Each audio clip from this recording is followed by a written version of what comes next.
I was born and raised in Hong Kong and immigrated to Canada when I was around 19 years old, and then became an immigrant, and then now I'm Canadian, full-fledged Canadian citizen. I lived in Pittsburgh, lived in Maryland, and I traveled very extensively the whole North American continent, well, not including Mexico.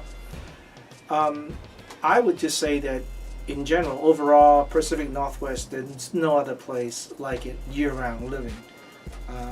So even if people who live out in the west side, I don't even mind the rain. For those reasons, I always wanted to come back, and so WSU really presented a chance for me to return, so to speak, home. So the strategy, there are two reasons for strategy. Number one is that I want a dissertation to be a work that will allow me to market myself on both sides of the border in terms of the teaching. A second is that it really came down to a fluke. It's kind of a funny story, is that so we decided to look at sport in the Depression era, in the Great Depression during the 1930s. So we decided that we're going to look at policies from the government, so both Canadian and United States government. In fact, my first ever published article is on FDR and the New Deal in terms of its sport components.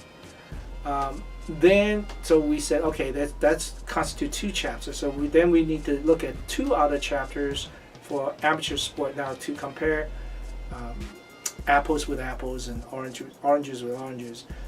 So the things that we want to look at, it has to be on both sides of the border. So government policy is one. And then the only other thing that we can think of in terms of amateur sport would be the YMCA, which both Canada and the United States have YMCAs, obviously. My third book is about the first major professional hockey league in the Pacific Northwest. Believe it or not, Seattle had a professional hockey league, hockey franchise, and it won the Stanley Cup, the first time an American franchise ever won a Stanley Cup.